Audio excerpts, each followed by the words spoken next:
Hi, this is Joe Cook. Before the episode begins, we've got a quick disclaimer. Actually, we have two. First things first. This episode contains spoilers for the new Warner Brothers film, The Batman. So, if you haven't seen the movie yet, and you're like me and you avoid spoilers at all cost, then we'd recommend sitting this one out till after you've seen the film.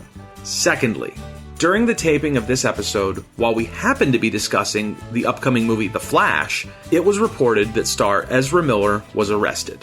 Well, what you'll hear during a brief segment is our live reaction to having heard the news. And because we hadn't prepared the story in advance, and because both Chris and myself are relatively unfamiliar with Ezra Miller, we both inadvertently misgendered them multiple times during our discussion. We only realized this after the fact. So please know that in no way did we intend to harm anyone, but we do recognize that words can hurt people.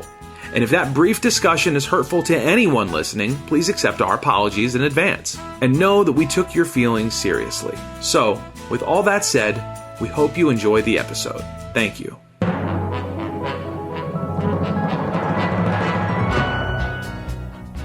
This is the Nostalgic Future Podcast, where the past is the only way forward.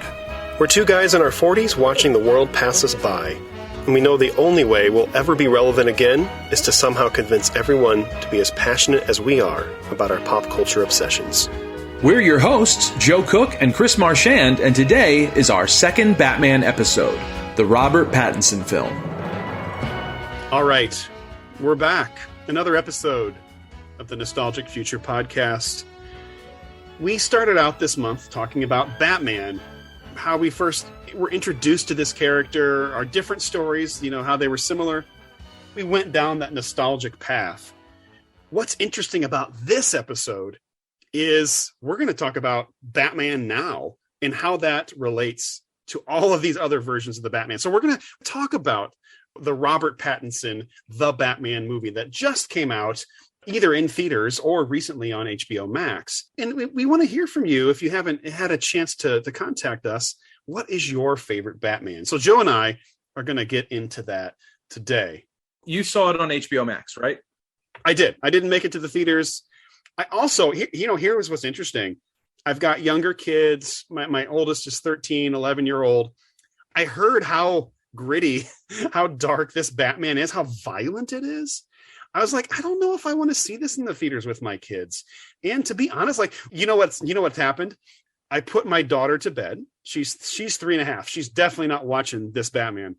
But I get out from putting her to bed and I go, hey guys, how is it? And they're like, yeah, I said, is it violent? They go, yeah. And they say the F word. I was like, oh, okay. I would have to say this. Is this a PG-13 movie? I don't really know that it is. I think it got the PG-13 rating, but come on, is it really a PG-13 movie? I would say it should be rated R. Okay, so I'm going to tell you, I didn't even check. I was watching it, and halfway through the movie, I actually asked myself, I wonder if this is R. Maybe it's R. I just assumed it wasn't, but, it's not, but come on. it's a dark movie. Yeah. It's a new gritty Batman movie out for us. And, I'll point out that I also watched it on HBO Max. It's a little long. So, 3 hours and my fridge is right there. It just seemed like a movie that I would want to watch at home. Yes. I will say this. There is a funny meme that someone shared and it said it is 1989 and I'm a kid and they are doing a dark, grittier reboot of Batman. And then they're like, it's 2005 or whatever it was, 2006. I am 25 and they are doing a dark, grittier reboot of Batman. and then it's like 2022.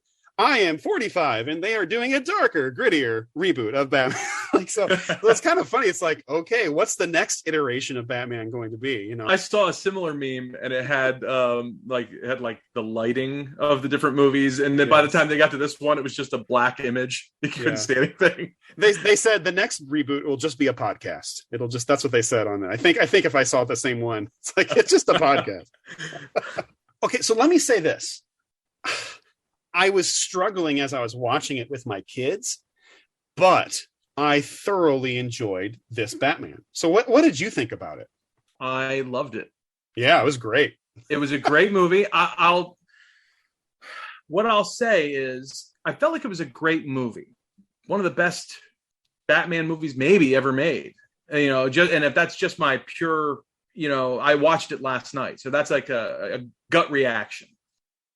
I don't know that it would be a movie I would just throw on to watch for my enjoyment, like I would throw on the 89 Batman or even the Dark Knight movies. At times, this is a hard movie to watch. And it's almost a little stress-inducing for me, especially in the third act. It gets a little real, more so than maybe other Batman movies have been willing to do. That being said, I thought Pattinson was great. I mean, I'll put it to you this way. I think he was great as Batman. And they really leaned into Batman in this movie. Bruce Wayne hardly appears in the movie. A few scenes. I didn't love him as Bruce Wayne. Okay. But I don't know that was his fault necessarily as much as the way the character was written. There's a thing with Bruce Wayne that the way I kind of see it is that Batman is really the true identity. And that Bruce Wayne is the mask. The real guy is the dark, disturbed, wounded, angry guy that wants vengeance. And that's Batman. Bruce Wayne is the everyman, playboy millionaire who everybody, loves, who is a fun-loving kind of guy, but he's not really. It's a mask. It's something he wears. Bruce Wayne's personality is to him what Clark Kent's glasses are to him. That's how people can't figure out who he is. There was a scene in the movie where they're at a funeral and Gordon and some of these other officers run into Bruce Wayne. Mr. Wayne, you really could be doing more for this city. Your family has a history of philanthropy, but as far as I can tell, you're not doing anything. If I'm elected, I want to change that. My God. I'm gonna go pay my respects. Will you wait for me? I want to continue this. Gil Coulson is missing. What? Hasn't been heard from since last night. Christ, not again. Hey, Mr. Wayne.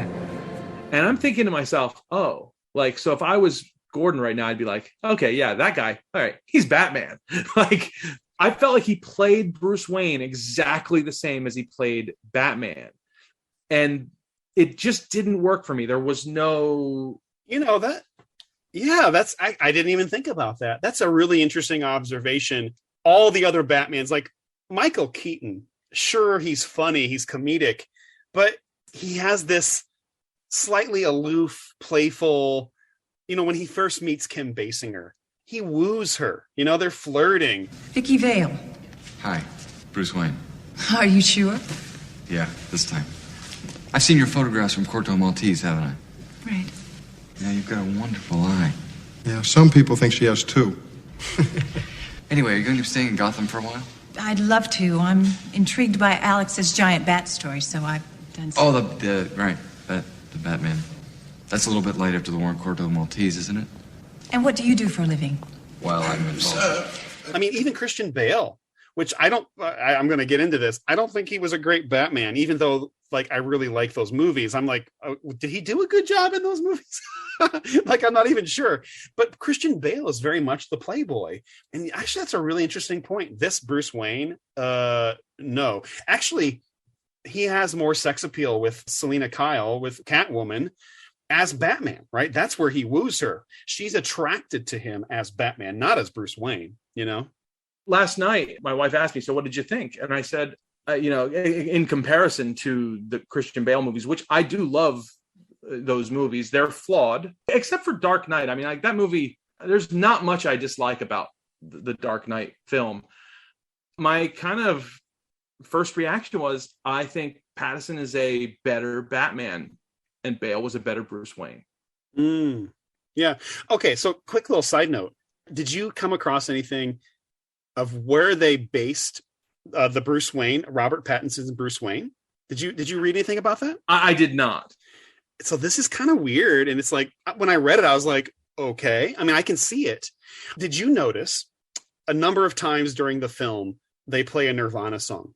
Oh, yeah. Yeah, it's hard to miss. Hard to miss, right? The National Guard is coming. Martial law is in effect.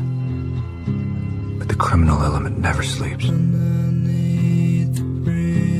Looting and lawlessness will be rampant in the parts of the city no one can get to. I can already see things will get worse before they get better. And some will seize the chance to grab everything they can.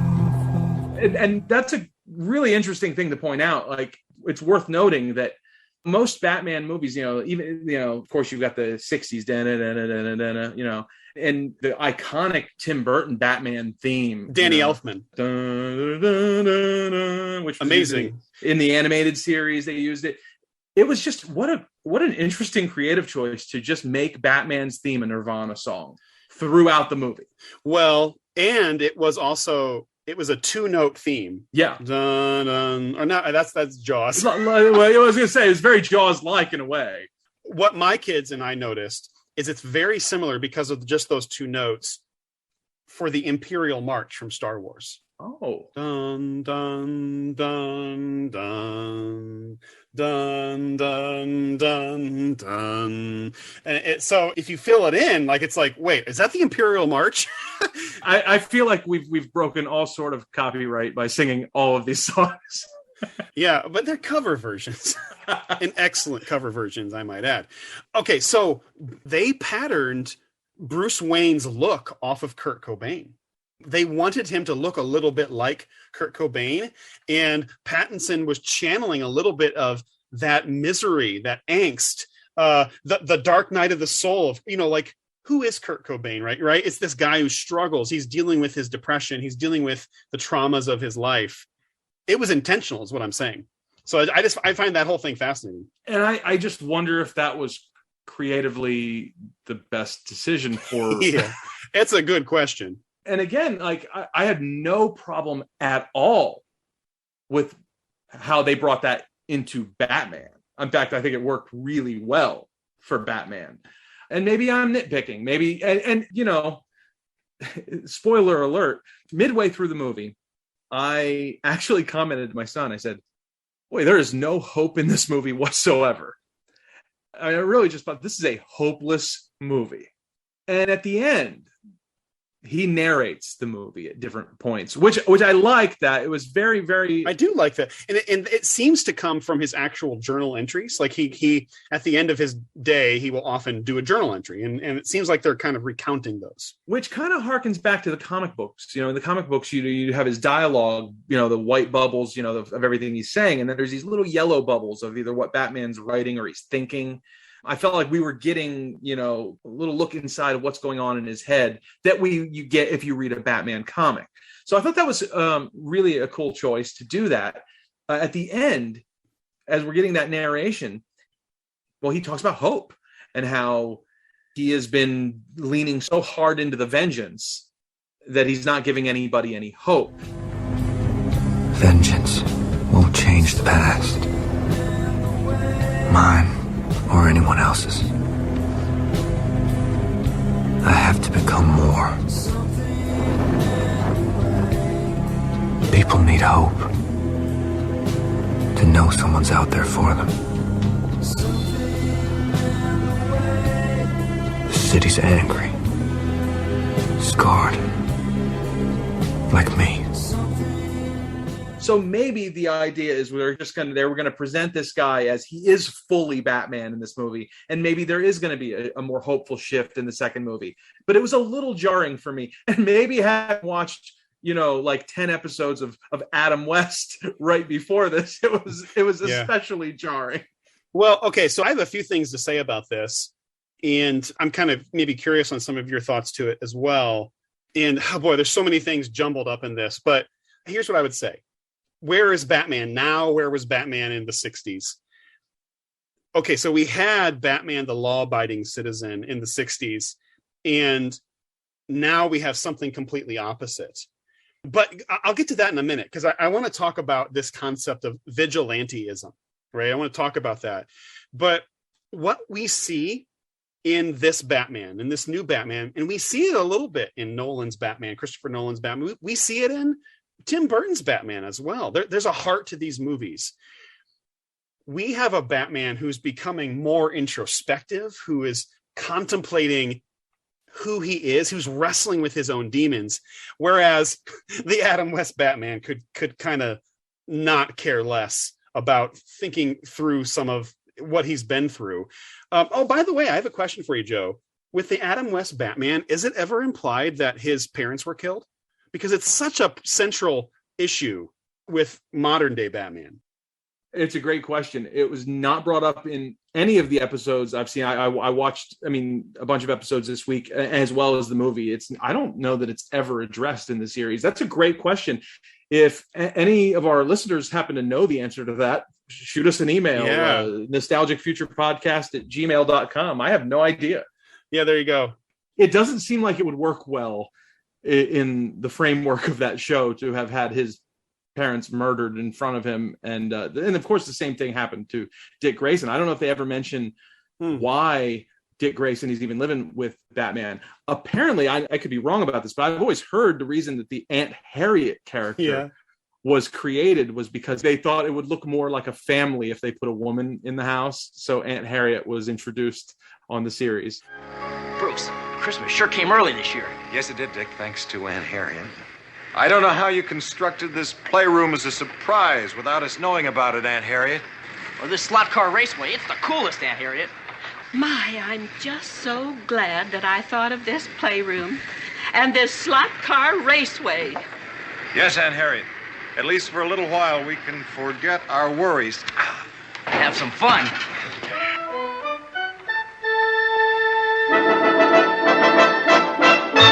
Yeah, but by the way, can we all admit that the Batman-Robin relationship is a little bit odd? It's an adult-child relationship, even though he's probably an older teenager, and who knows how old he really is. But the Tim Burton, my understanding is, refused to introduce Robin. There was the studio wanted Robin in Batman Returns, and Burton was just like, no way, because Robin doesn't work in the world that we're building. Yes, I read about that as well. Burton is Robin is the most useless character. I just thought that was so funny. He's like, I'm not putting, I have nothing to do with him. He would just be, there's no point. So I thought that was pretty funny. Yeah. And he was kind of right. And there's a reason why, if you look at all the Batman movies that have been made since 1989, the ones that are generally disliked are the two that had Robin in them, including, the movie Batman and Robin, which even as a kid I knew was stupid. I never even saw that one, I'll have to admit. It's just bad. Yeah. I want a car. Chicks dig the car. This is why Superman works alone. Critics are calling it the best Batman ever. Yeah! Schwarzenegger and Thurman are the best summer villains on the big screen. George Clooney, Chris O'Donnell, and Alicia Silverstone make a great action-packed trio. The event of the summer is here. Batman and Robin, rated PG-13. Now playing at a theater near you. I remember, you talk about getting movies from the library, you mentioned last week. I remember I was homesick, and my mom picked up Batman and Robin for me from the library. And I remember 5 minutes into the movie, Commissioner Gordon comes on screen. It's Pat Hingle, the same guy who played him in the first two movies, or first three movies. But they keep changing the Batman actors. This is the George Clooney movie, and Pat Hingle comes on screen, and he's dressed like Chief O'Hara from the '60s Batman, on this view screen in the Batmobile. It's like Batman, there's a new villain in Gotham, Mr. Freeze, and I just lost it. I remember just dying laughing, 5 minutes in the movie, just going, this is so stupid. It's kind of looked at fondly for how bad it was, though, now. And I know Riff Tracks, they've done their kind of take on it. So if you want to see the Mystery Science Theater version, you can check that out. Yeah, it's the only way to watch it, really. You know what? I might have to indulge in that sense. Now, to get back to my point, we have almost zero non-introspective Batman versus the more modern takes, which this Batman, Robert Pattinson, is the introspective. I mean, it's truly the whole movie, I would say, as much as it's about solving the crime of who the Riddler is and how is he doing this. It's about Batman wrestling with himself. So I have a theory, Joe. I'm going to put forward a theory. And I say this as somebody who is mostly a Star Wars person, but grew up as a DC Comics person. And now that the Marvel sensation has come about, I'm just like, Marvel, whatever. So I'm one of those guys, right? You know, for all of our Marvel listeners, I'm sorry. But I'll say this. Do you know who the true Captain America is? It's Batman. He's Captain America. And so this is my theory. This is my own interpretation of it. I mean, actually, what's his name? Chris, what's his name? He's a great Captain America. What is his name? Evans? Chris Evans, right? Yeah, he's great. I love him, actually. I think his movies are wonderful.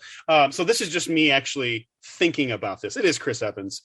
And the reason I would say Batman is the true Captain America is A, he doesn't have superpowers. He's a normal person that has had to try to make his way in the world with what he has. Now, granted, he was born pretty wealthy, so that's actually a big head start, which, by the way, comes into play in this new movie, which maybe if we wanted to get into this understanding of, boy, there's the wealthy people, and then there's the forgotten. You know, this is a spoiler, so you're gonna have to forgive us if there's things that we, you know, maybe shouldn't be saying. But in this movie, Riddler is an orphan, and in that sense, he grew up a lot like Bruce Wayne. But he's not the kind of orphan that Bruce Wayne is. You know, I was there that day. The day the great Thomas Wayne announced he was running for mayor, made all those promises. A week later, he was dead, and everybody just forgot about us.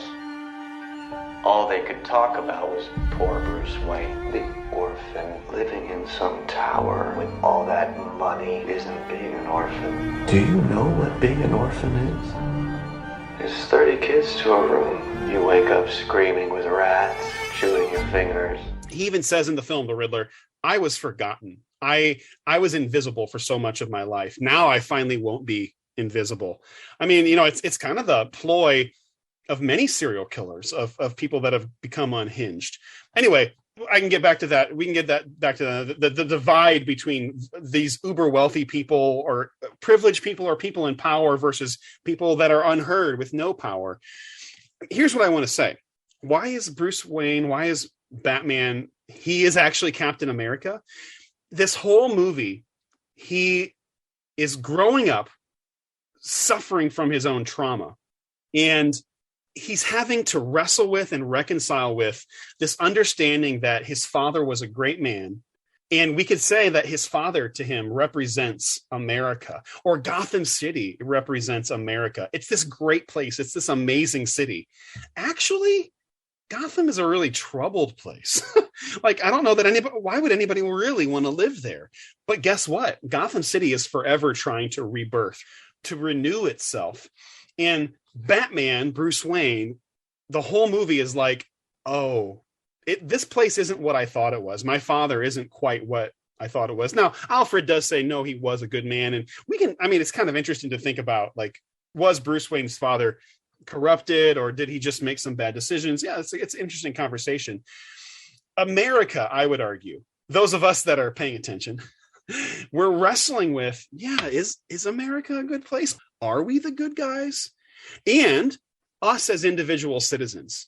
Like there's this impetus on us as Americans, which is like, I'm going to rise up. I'm going to make things right. And often in the midst of trying to make things right, we continue the same horrible behaviors as had happened before. Like we think we're doing the right thing, and we end up just falling into the same traps as those before us, because we think the way that we use it is force. And guess what Batman uses? He uses a whole lot of force. Here's what I'll say, and then I'll let you jump in with whatever you want to say. One of the opening scenes of Batman, the kind of pummeling the bad guys, is my son even mentioned this. He's like, yeah, Batman doesn't kill anybody necessarily, but he punches everybody a few times too many. The hell are you supposed to be?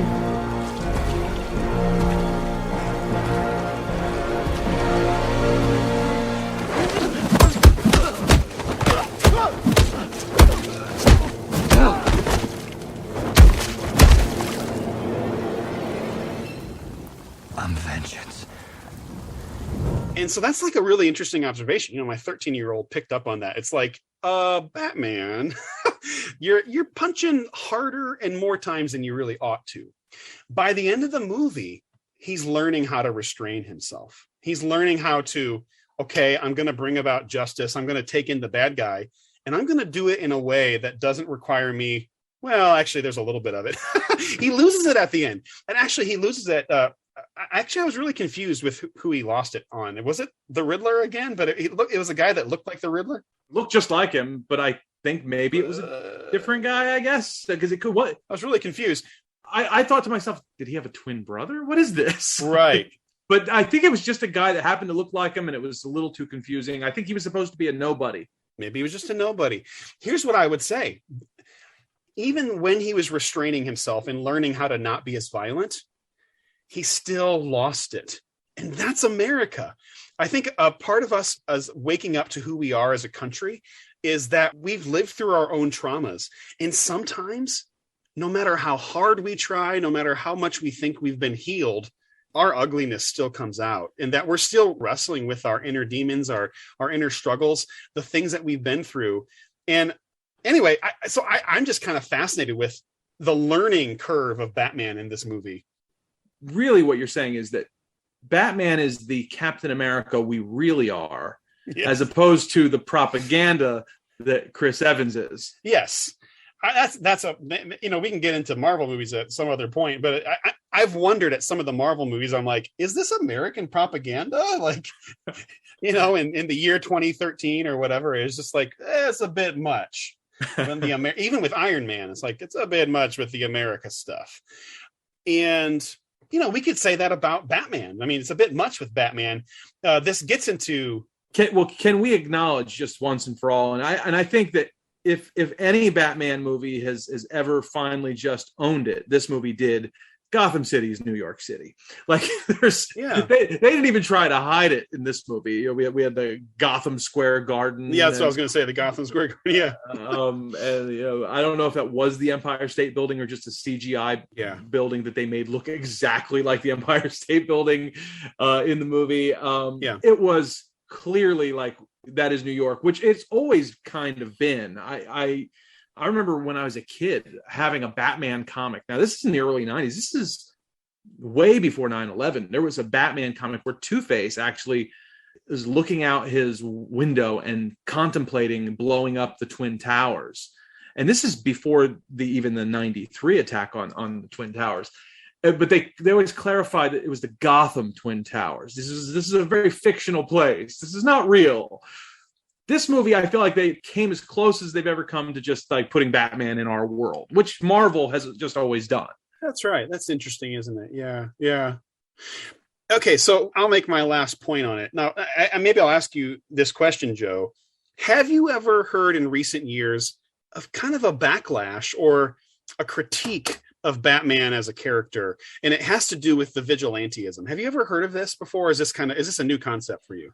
I mean, it's a relatively new concept for me. It doesn't surprise me. I mean, I would imagine that there would be a lot of people that would take an issue with that. Even my son told me before we watched the movie, he said, there's a lot of people online complaining about this movie because they say the movie is too dark for the times we're living in. Oh, what does that mean? We need Adam West. Is that what it means? We just need fluffy Batman again? We need the light night. The light night. Okay. Well, I won't take too much. This is a pop culture podcast. But by the way, here's what I think is really interesting.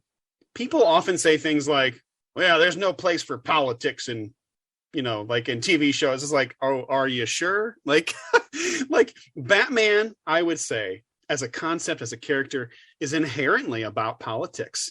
And so this is where the vigilantism comes in. And again, it's how he represents us as Americans, which is he's trying to put things right in his own life. Like he's trying to right the wrong of his parents' death. And at the same time, he's also trying to right the wrongs of Gotham City. And it's not just this Batman. I mean, it's also, especially in The Dark Knight, like where the Joker, truly challenges Christian Bale's Batman on, like, are you sure what you're doing is the right thing? You're garbage who kills for money. Don't talk like one of them. You're not. Even if you'd like to be. To them, you're just a freak. Like me. They need you right now. When they don't, they'll cast you out. Like a leper. See, their morals, their code, it's a bad joke. They're only as good as the world allows them to be. When the chips are down, these civilized people, they'll eat each other. See, I'm not a monster. I'm just ahead of the curve. Are you sure we're not really just all, we're like, is there even a right or a wrong in this? And I love the Dark Knight in that regard, forcing us to ask these kinds of questions. But part of the backlash towards Batman in recent times, it has been like, should we be raising up vigilante justice? There have been people that have actually died wrongfully. We talk about George Zimmerman with Trayvon Martin. That's vigilante. That's vigilantism, which is somebody thinking they're doing the right thing. And hey, guess what? They have a permit for a gun. So therefore it's lawful, but is what they have actually done lawful? And so what's interesting is to make that connection between our superheroes and the real world. So just like I might be disturbed with the kind of American propaganda in Marvel films with Captain America and Iron Man, all that, there's something that we need to like think about, which is why I actually think this movie is incredibly amazing, because it's getting us to actually think about it. It's actually causing us to wrestle with, like, is this how we should live? And by the way, I'll say this one last thing. I've been talking a lot. One of the most amazing parts of this film, The Batman, that truly is a revolutionary, maybe it's not for the comic books, but it is compared to the 60s TV show. It didn't take very long for me to think, the Riddler and the Batman are doing the same thing. Did you ever have that thought during the movie? So going back for a second before I touch on that, the Marvel thing, I mean, this is not a Marvel movie by any stretch of the imagination. This is a 180 from Marvel. I don't know that I love the MCU, and I didn't watch them for years. We finally in 2020, my son and I just kind of binged them all over a few weeks. I'm in. They've sold me. I love them. Fun movies. This was not a fun movie to me. Yeah, right. Right. Everything that I love about the Marvel movies, this movie was not. And I loved this movie. But just, you pointed out, well, this movie made you think. I don't know that I've ever watched a Marvel film that made me think about anything. And sometimes that's just what you want. Sometimes you just want to escape reality. This movie, it's kind of impossible to escape reality watching this film, especially, again, as you get near the end of the movie. It deals with some very real present issues that our world is dealing with. As far as the Riddler and Batman is concerned, I don't know that I sat and thought, well, these two guys are doing the same thing per se. I definitely clearly thought that Batman went over the line more than once throughout the film. I mean, how many people died on that highway in the middle of the movie? Yeah, we were talking about that before. Yeah, Batman doesn't pull the trigger on a gun, but like the entire highway blew up, and it didn't really have to, if we're honest. I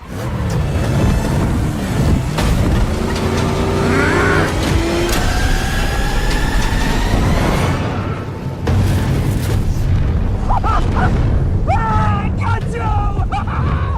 I got you! Take that, you friggin' psycho! I got you!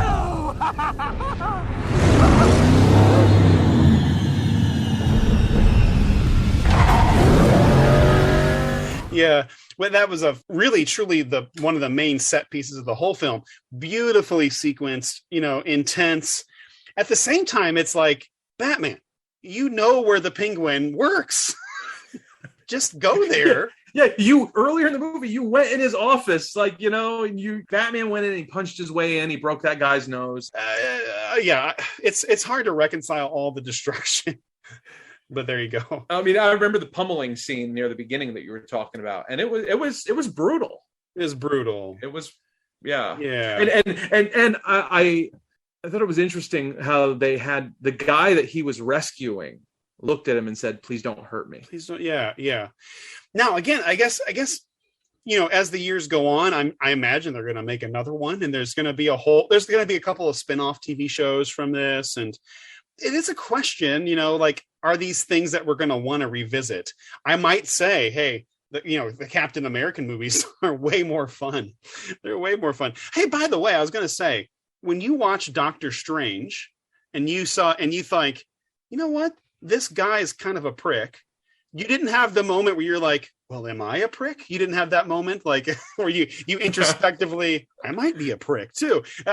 I'm always asking that question though. So it's just, yeah. I can look at Iron Man and I know I'm not that prick. Yeah, right. Exactly. Oh man.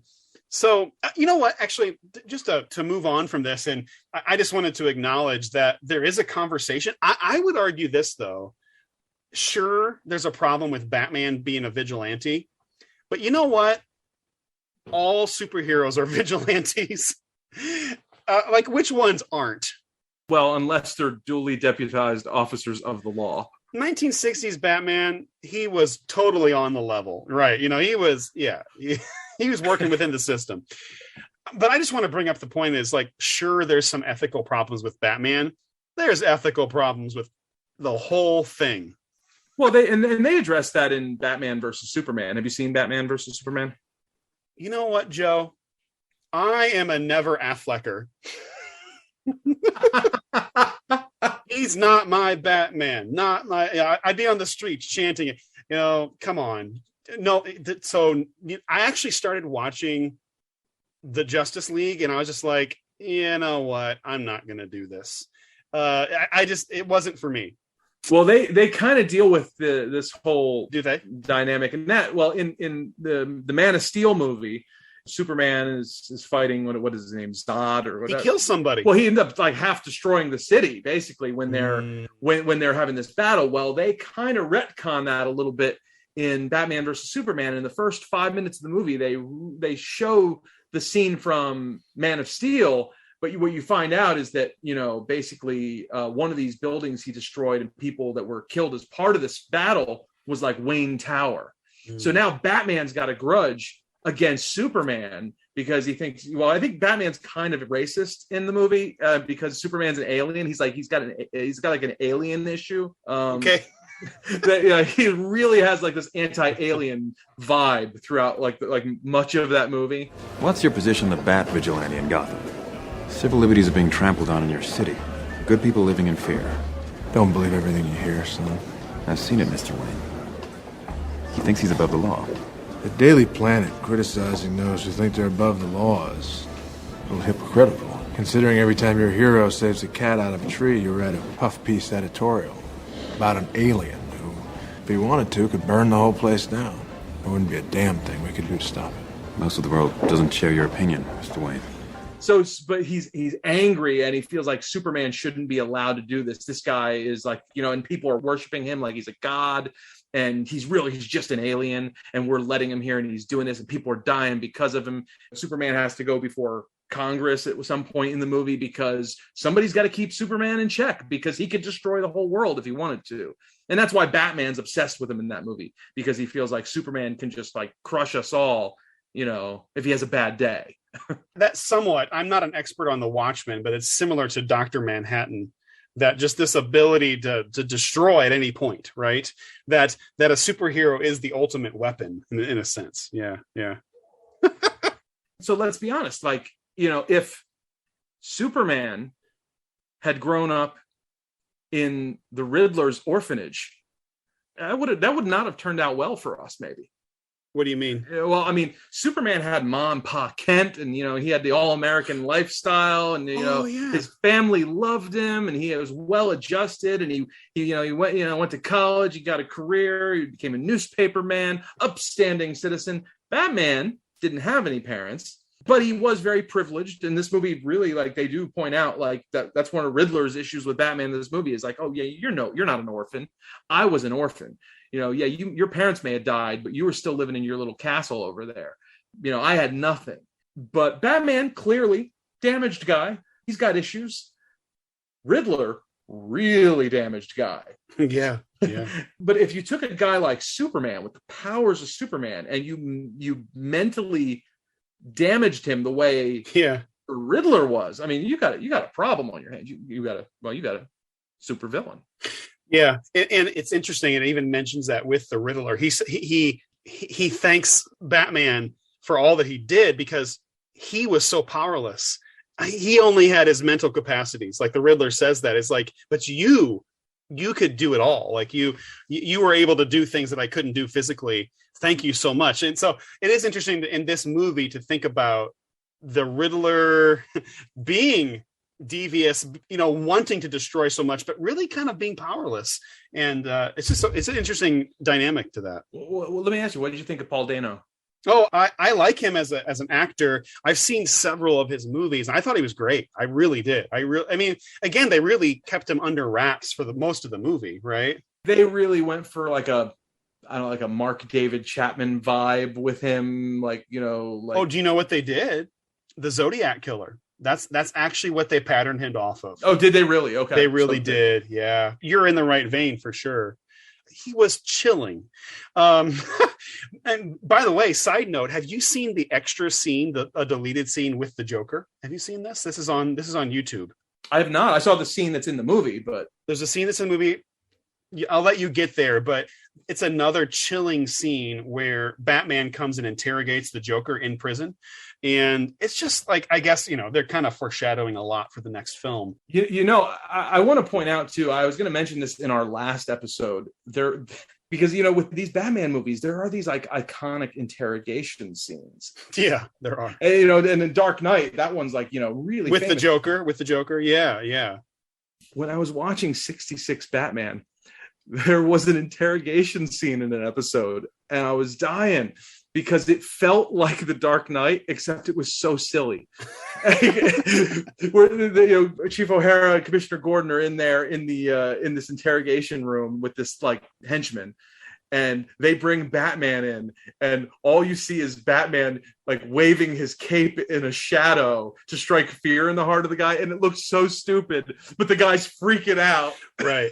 There you go. That's funny. Anyway, that's totally unimportant to this conversation, but yeah, I had forgotten about the 60s Batman interrogation scene. It's iconic. Okay, so here's where maybe we can begin to wrap up this discussion. Joe, you talked about like, I don't know if this is one thing, a Batman film I'm just going to put on. We're the Nostalgic Future podcast. And so sometimes I think it will be interesting to ponder, is this something that I want to come back to? Will future generations look back on this and go, hey, you want to pop on, Batman? And they're like, well, not that one. Goodness, do you want to ruin our night? And it's kind of interesting to ponder that. Will future generations want to revisit this? And I would say, I might say this, other than The Dark Knight, and I really like The Dark Knight Rises as well, this might be the best Batman film and one of the least rewatchable. I agree with you 110% on that. Yeah, it's like it's too torturous. Have you ever seen, talk about Batman, Michael Keaton? Have you ever seen, there was a Michael Keaton movie called My Life. Have you ever seen that? I don't think so. Tonight, the makers of Ghost invite you to experience the most extraordinary sneak preview of the year. Look, just so you know, I'm looking for a miracle here. You believe in miracles? I'm gonna repeat this thing, Gail. I know.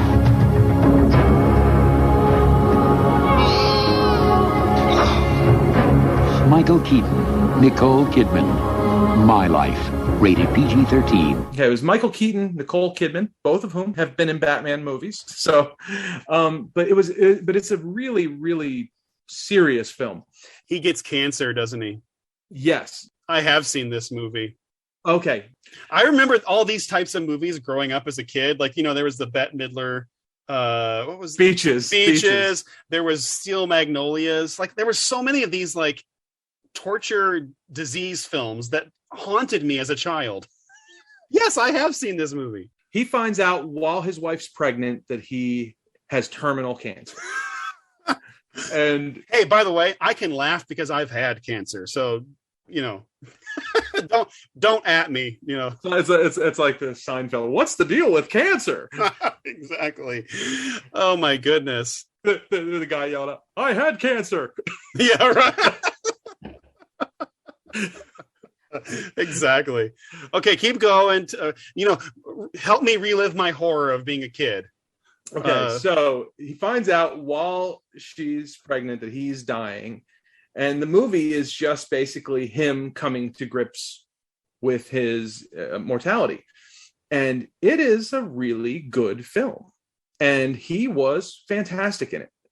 I remember watching the movie, and I remember this has never happened to me before or since in my life. 24 hours later, I was at work, and I had to excuse myself and go to a bathroom stall, and I broke down. I mean, I lost it, bawling at work. I've never had a movie make me cry that hard 24 hours later before or since. I thought it was a fantastic movie. I will never watch it again. Like, just never. Yeah. I have no intention of it. Once was good, and I would highly recommend it to somebody if they're up to watching that kind of movie. But no, I'll never watch it again. And this one here, I don't know that I wouldn't say I'd never watch this again, but this is not a movie I just pop in for my enjoyment. Like The Dark Knight, I would. In fact, I've watched The Dark Knight many times. Dark Knight Rises, I have, I feel like every couple of years I just feel like throwing those movies on. Sure. I don't know if this is going to do that for me. Oh. And I think this is a better movie than Dark Knight Rises. I don't know that I'll say that Dark Knight is still to me about as perfect of a Batman movie as it can get. There are elements of this movie I like better than The Dark Knight, but overall I think I prefer that movie. This is a better movie than Dark Knight Rises, but I think I would probably still watch Dark Knight Rises more. Yeah. Well, there you go. Let's get into our favorite Batman, either individual Batman or our movies. But is there anything you want to wrap up with this Batman? What I did want to say, and I kind of had alluded to this, is that I do want to draw some of the similarities between and there are very, very few similarities between the 1966 Batman film and the Batman. Yeah, so tell me more. I'm intrigued by that. I didn't see it. I'm sorry, Joe. I think I missed it. Well, these are not symbolic in nature. These are very much literal comparisons. Okay. But I want to point out a couple things. And first, just to go back to the 60s Batman film, you didn't watch that recently, but you watched it a lot as a kid. Yeah, I saw it a decent amount as a kid. I mean, my iconic moment is when, what was it? All the people in the UN turned into salt or turned into sand or whatever it was. They got dehydrated. They get dehydrated. Literally dehydrated. Yes. Is that right? And you add water and they just puff back up. And then he finds a way to get them back, right? Even though they're just But when he gets them back, some of the grains of them got intertwined, and so when they come back, they're all speaking the wrong language. Oh, do you remember that part? No, yeah. I don't. But there you go. Their molecules get mixed up, and so they look like one guy, but they're talking in a different language. And Batman's sort of well, maybe this will help, and then he leaves. It's he doesn't even let's get out of here, Robin. Yeah. So I watched the movie over the weekend. And what I'll tell you is, I didn't mention this last week. I asked my son after watching 60s Batman for a weekend, what do you think of the show? And what do you think of all this? And here's what he told me. He thought it was really funny. So he enjoyed it on that level. This is what he told me. He said, I don't think I could he said, I don't see myself rewatching the show all that often. He goes, but the movie was pretty good. Okay. He said, I could see myself watching the movie again. So he kind of picked up there was the movie was just a little better made than the series itself and not quite as formulaic. In fact, they did sort of break the formula a bit in the movie.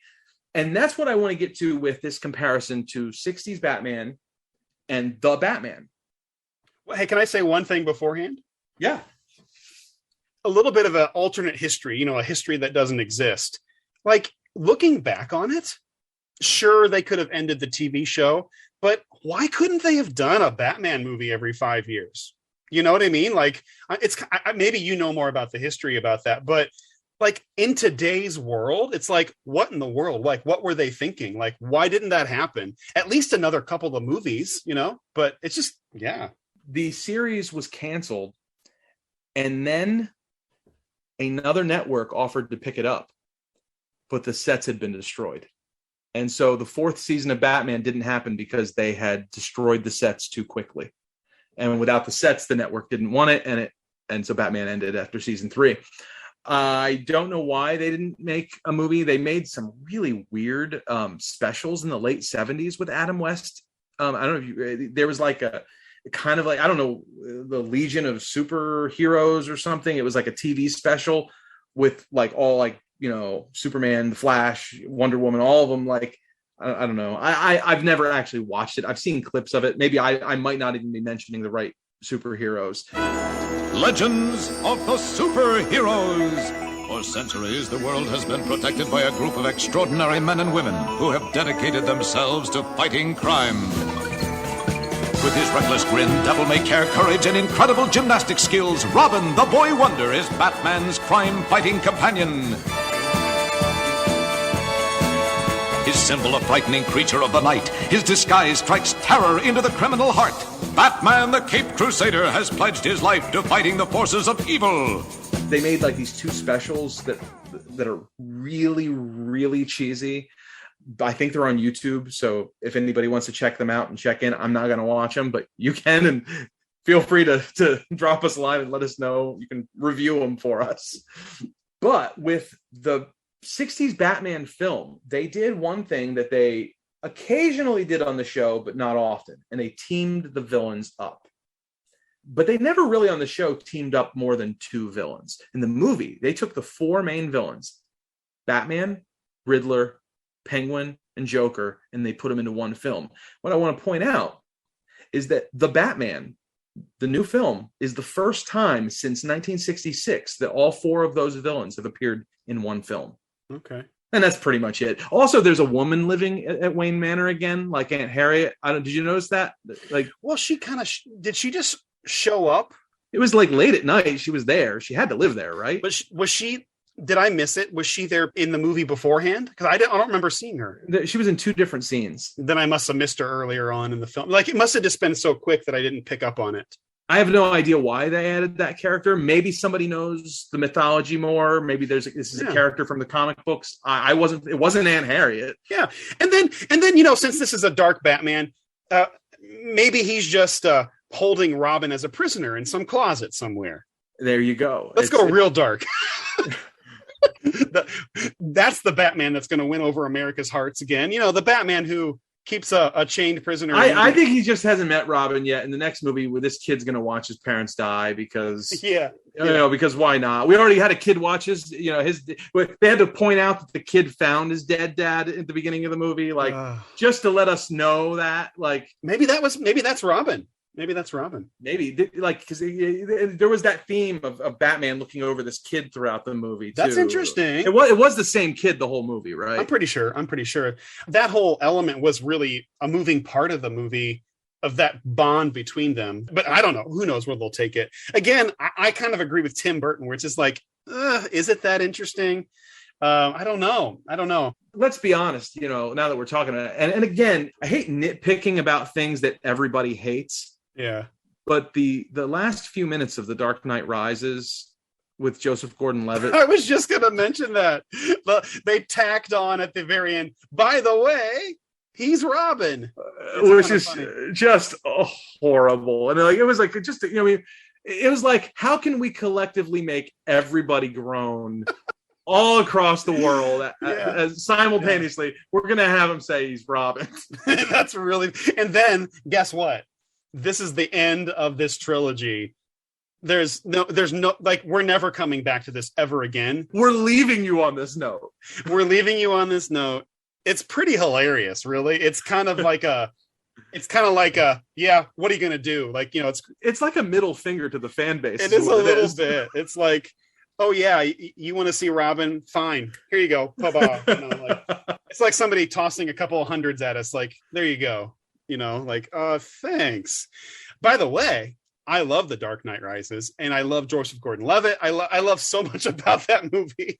I love the entire middle of that movie. I don't necessarily love the first half hour, and I don't necessarily love the last half hour, and yet the middle of it is just about perfect. Yeah. So there you go. I had a lot of problems with that ending. Yeah. I also was kind of bothered that they made him like a hermit in the beginning of the movie. Like, oh, so after Dark Knight, he just hid. Okay. Like, it just seemed a little out of character for me. Oh, yeah, that's right. Yeah, I understand what you're saying. Yeah. Okay, so that's enough of the Batman right now. We'd love to hear your thoughts if you have your own opinions. Are you going to rewatch this movie? To be honest with you, I think I will, but it might take me a while to get back to it. My guess is that when the sequel comes out, I'll watch it again to just sort of refamiliarize myself with it, and then I'll watch the sequel. But I don't know if I'll watch it before that. Yeah, there you go. Now, we're going to get into our favorite Batman, but before we do, let's have another Delusions of Grandeur. And now it's time for Delusions of Grandeur with Phil Spector. Spector Sound took a lot of work and creativity, and it was a bitch to get, and it was in my mind. Ask Brian Wilson what it's like to get to Spector Sound.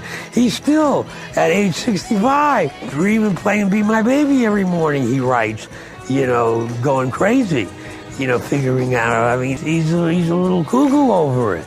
But I like to have a nickel for every joint he smoked, trying to figure out how I got to Be My Baby sound. He's demented about it. I love him, but I was his Dr. Moriarty, his mentor. He thought he was in a race with me. I was never in a race with him. I always wondered how it took two people to write Little Deuce Coupe or make Good Vibrations, which is an edit record. It's not a great record. It's an edit record. It's like Psycho is a great film, but it's an edit film. Without edits, it's not a film. With edits, it's a great film. It's not a great story. It's an edit. And Alfred Hitchcock was smart enough to know that. I hope Brian Wilson is smart enough to know that Good Vibrations is an edit record. This has been Delusions of Grandeur with Phil Spector, brought to you by the Nostalgic Future Podcast.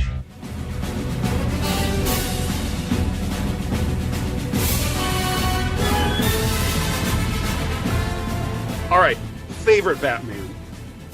Where are we at? I think I've determined, as much as I love Adam West, you know what? If I'm going to give a critique of Adam West, it's not that he's too light.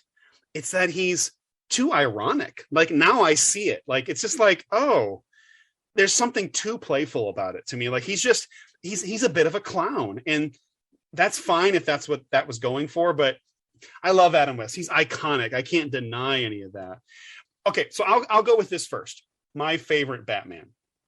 I am tempted to say, wow, I'm really impressed by Robert Pattinson. Like, by the way, I've never seen a Twilight, and I'm not going to. I've seen some clips. There's a really famous, really funny, softball, baseball funny scene in Twilight that's kind of like just goofy. It's like vampires playing baseball.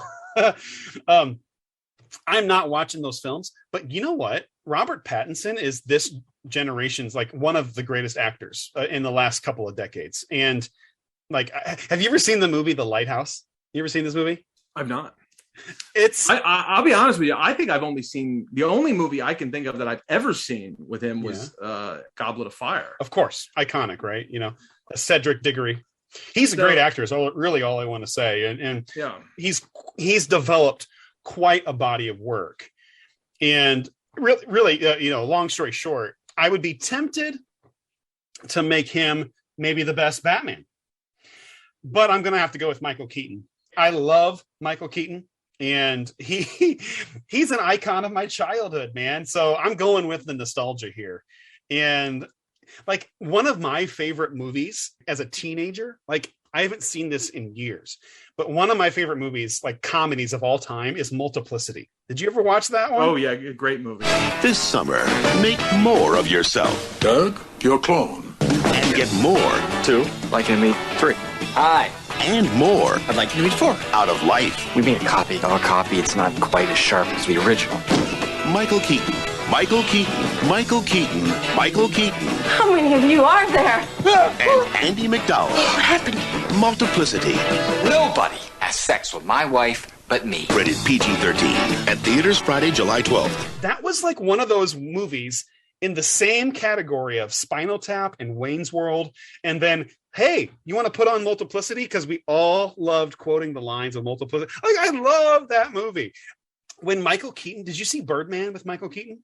You know, I've not seen Birdman. I've heard it's phenomenal. This is a love fest, a love fest of Michael Keaton.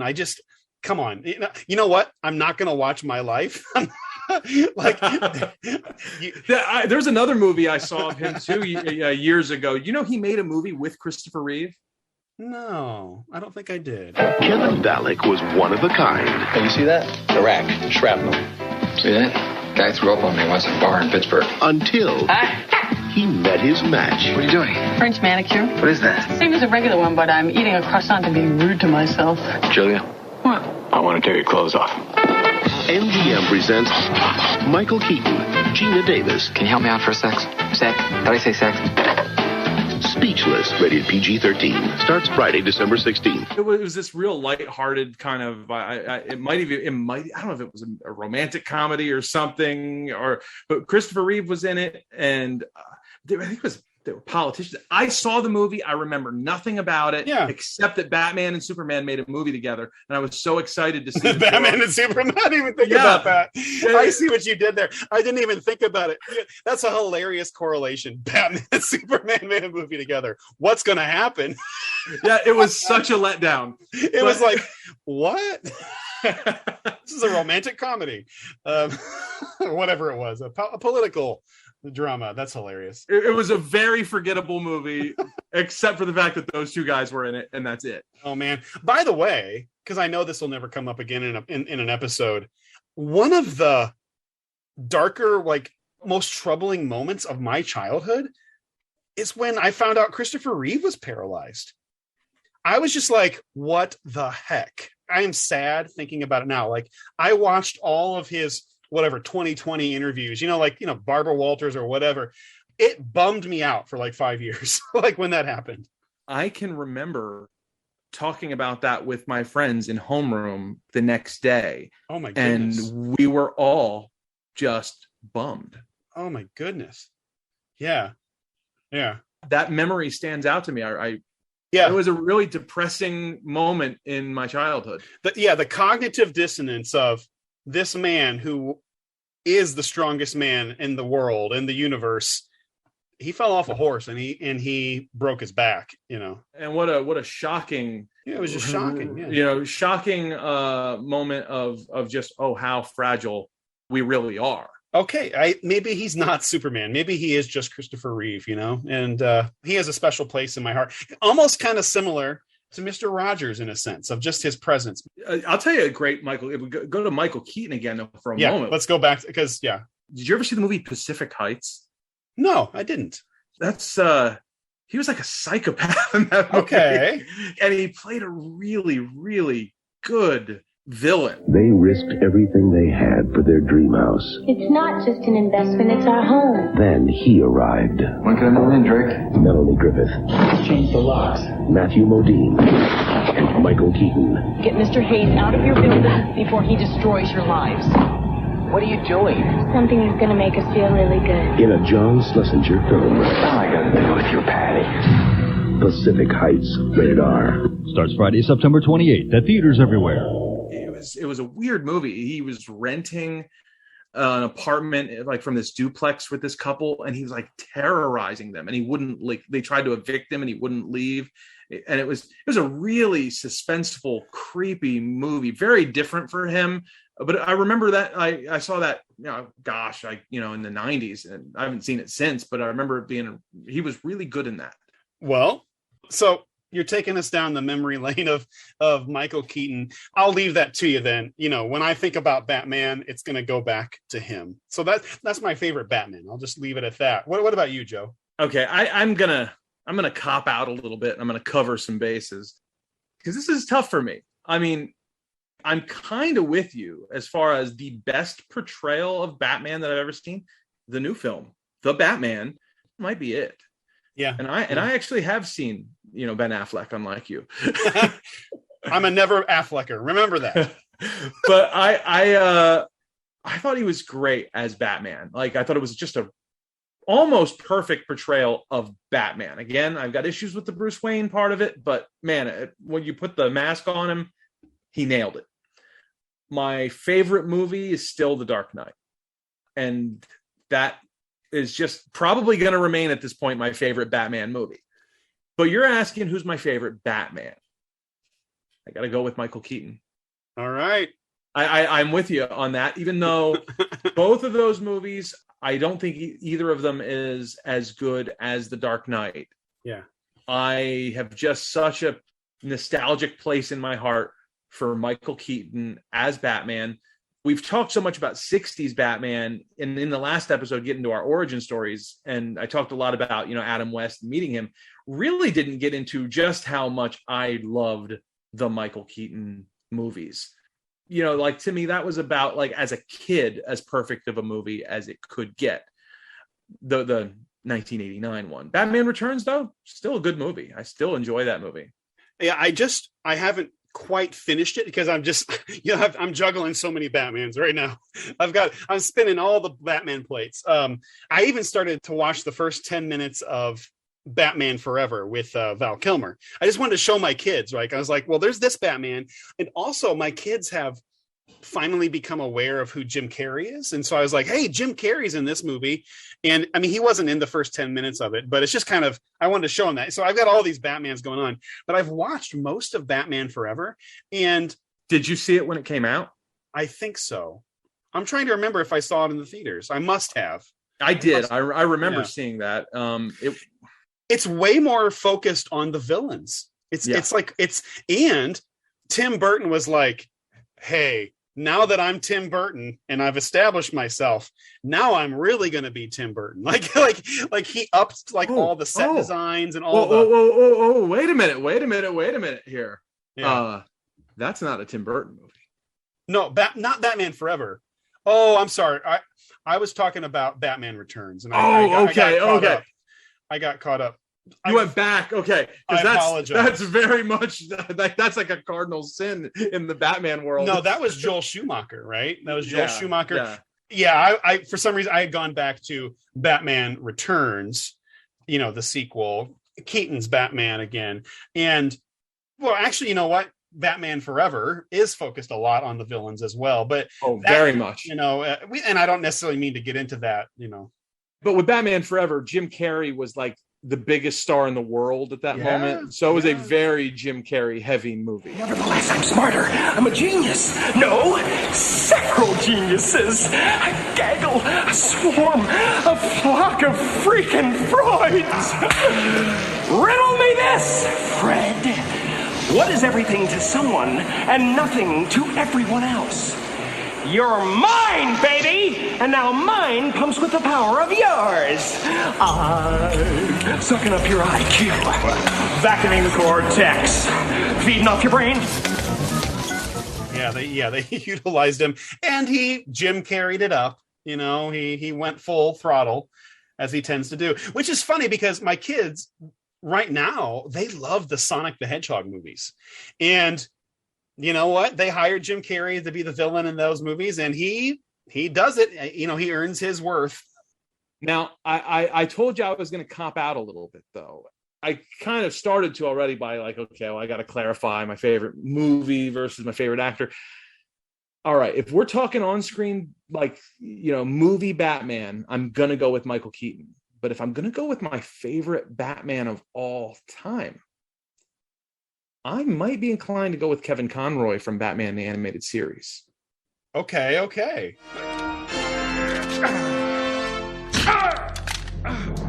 That's for pulling a gun. And that's for the drugs.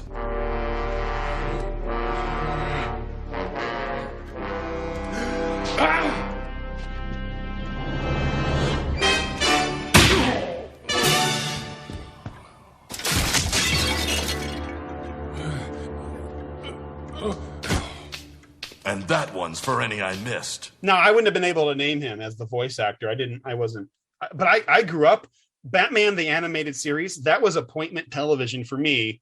Get home from school, watch Batman, the animated series. Was it the same for you? Oh, yeah. Yeah. Very big deal. And, you know, the Batman movies, by the time we got to the mid 90s, I was losing interest in the movies. They weren't as good. But the animated series was consistently great. It's a great show. It is. And it's, you know, for many people, it is like that is the definitive on-screen Batman. And aside from Adam West, Kevin Conroy is the only other Batman I've met. Where did you meet him at? So remember that convention I mentioned going to see Mark Hamill? Well, he did a panel with Kevin Conroy. I attended the panel. I did not go stand in line or anything to get Kevin Conroy's autograph. I actually bumped into him in the hallway after the panel. So it was a very brief thing. Hey, really enjoyed it. Nice to meet you. That kind of a thing. That's it. Like I met the guy for 5 seconds, but I did meet him. There you go. And also he was also in 2 episodes of Cheers, by the way. He was he played one of Sam Malone's former teammates from the Red Sox.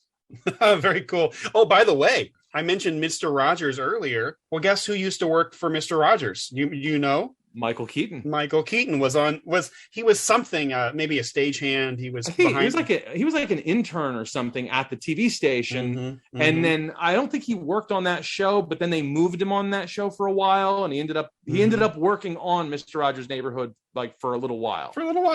Pretty cool little trivia piece there. Okay, I'll say this about Batman the Animated Series. One of the key moments of me transitioning from being a kid to being kind of like, you know what? I think it's time to move on in life. And this is a truly miserable moment for me. When Batman the Animated Series was basically, I don't know, it went away. It was canceled and was then replaced by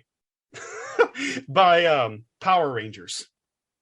Oh my. And like, I don't know if that was the same for you, but I just remember this moment, which is just like, you have got to be kidding me. Oh my gosh. Like, this is one of these weird parallels between us. Like, okay, I remember the first time that Power Rangers ever aired. I guess it was on Fox. And it was supposed to be a big deal. And I can remember this clear as yesterday saying, what did I just watch? Yeah, it was hyped up. It was hyped up like, this is going to be amazing, everybody. Come watch this show. And I'm like, what just happened? Yes. And I had a friend tell me, oh, you got to watch this new show. It's going to be great, whatever. And I just thought, this is like the worst thing I've ever seen. Shoot me now. Now, I want to be kind to anybody that grew up loving that show. I think it was a transitional moment for me. Like you're saying, I had the exact same experience with that show, being really frustrated by it. And then it blew up to the biggest thing in the world. Yeah. And I couldn't get it. And so then guess what? I still had to come home from school most days. My brain was tired. I needed to chill. I am ashamed to say, yeah, I put it on. I'm just like, well, there's nothing else to watch. You're stronger than me. I didn't watch it. All I can remember is that occasionally like tuning in and it being on and like maybe waiting till an episode ended to watch something after it or whatever. But like I watched the first episode and I never looked back. But you know what? We might be able to say Power Rangers coming on television is maybe why I'm married today. It's like it was the catalyst for me realizing, oh, I've heard about girls. Maybe I should go find a wife somewhere. It's like time to move on. But I will forever mourn the loss of Batman the Animated Series because it was that great. It really was. Though it did, like, I think it they had a revival of it. They did, didn't they? No, it came back like in the late 90s even. It was still in the 90s, but I think that's when they brought Nightwing into it, and those were actually pretty good episodes too. Okay. I watched them later on. I remember those less. I didn't watch them. I didn't watch them as a kid. I actually watched those as a young adult in my 20s. There you go. Well, that's good. I'm glad you're bringing that up, Joe. In my brain, I hadn't even thought about going there. I will say this. I will probably say my favorite Batmans, if I'm going to put them on, it's going to be the double feature, The Dark Knight and The Dark Knight Rises. Like, I'm not a huge fan of Batman Begins. It's okay. It's not terrible. It's I don't know. There's something off about it. Like, it just didn't click for me. But boy, those two films, I thought these are masterpieces. Well, maybe The Dark Knight Rises isn't quite a masterpiece, but boy, I just enjoy it. I just enjoy watching it. I do like the character of Bane. Like, I love Tom Hardy's voice. Sometimes I'll annoy my kids with the Tom Hardy voice. Yes, like I love talking like him. Have you watched the HBO Max show Harley Quinn? The movie, or is there a TV show? No, the animated series. Definitely not. No. Okay. It's pretty funny. It's a comedy. Oh, okay. And Bane, he's a character in the Harley Quinn series. Yeah. And they very clearly are doing a parody of Tom Hardy's voice. And it is a riot. Bane is if there's any reason to watch that show, it is for Bane. Joshua! What up, Bane? I just saw the statement from the Legion corporate card that your Uncle Penguin gave you. You put a down payment on a bounty to kill Harley Quinn? What? No. You are a lying liar! Okay, yes! She ruined my bar mitzvah! I want her dead! The credit card is for emergencies only. When you put out a hit, you pay in cash. Okay, fine, I'll cancel it. Already done, because I am this credit card's reckoning. There you go. Yeah, I love it. It's also a very adult cartoon. I'll just... Yeah, so that kind of sounds like it, yeah. Yeah, I mean, like, it's the kind of show your kids would see and go, oh, I want to watch this. They're like, no. Okay. Probably very sexualized, am I imagining it would, yeah. Yeah, and the language and just, it's very, very R-rated. It's very, very adult. Very TVMA, if you will. Okay. Well, thanks for the heads up and the warning. It's super funny, though. Well, I am definitely an advocate for more people just walking around talking like Bane. I think it's something that should be done more often. Well, there you go. That's where I'm at. Anything else to say regarding favorites? And I mean, we'll have to do this episode again in another 10 years. And there will be like 4 more Batmans to talk about by then. I'll just say that, I actually am really kind of looking forward to seeing the Flash movie and to see Michael Keaton return. That actually kind of excited me when I heard about that. Hey, you know what? We weren't planning on doing a news segment today, but you know what? It's time for an In the News. As we're recording this, Joe, I have to mention this. Ezra Miller, the Flash, has been arrested again.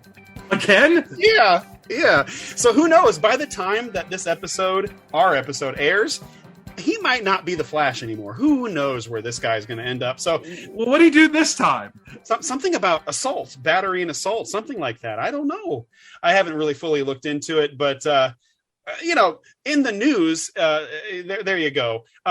By the way, with Michael Keaton being in the Flash movie, I'm probably going to have to see it.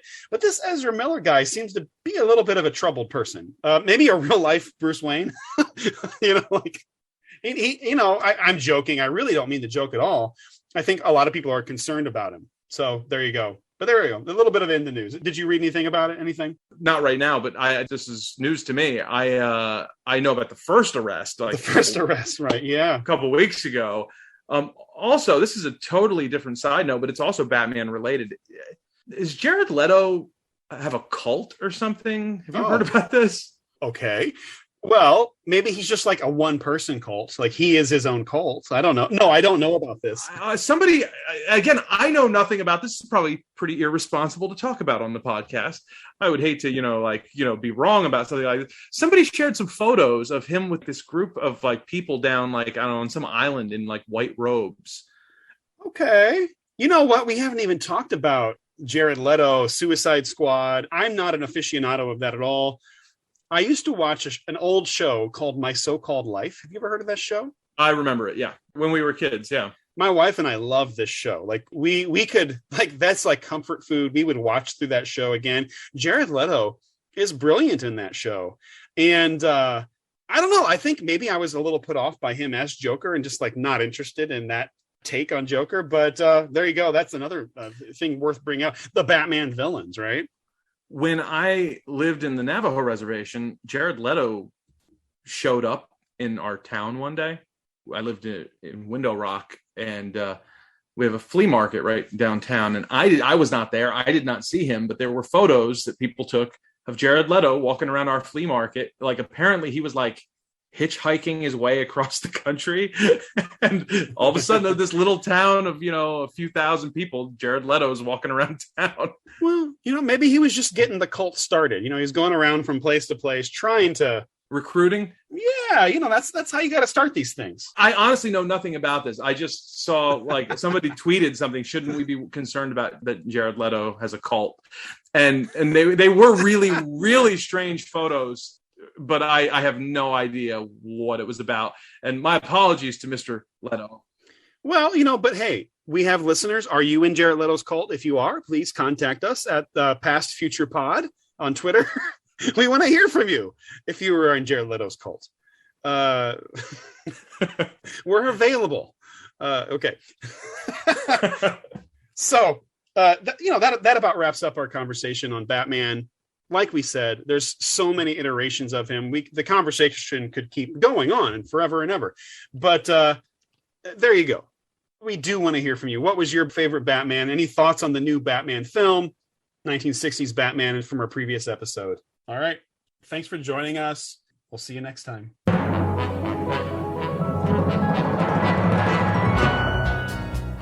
Thanks for listening to the Nostalgic Future Podcast. We'd love to hear from you. Drop us a line at nostalgicfuturepodcast@gmail.com. We may just read your letter on an upcoming show. Follow us on social media, Nostalgic Future Podcast on Facebook and at Past Future Pod on Twitter.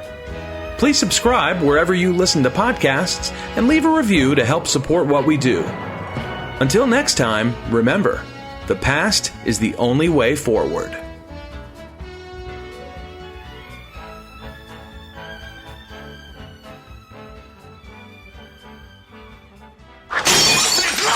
Now you want to get nuts? Come on, let's get nuts. Tell me something, my friend. You ever dance with the devil in the pale moonlight? What? I always ask that of all my prey. I just like the sound of it.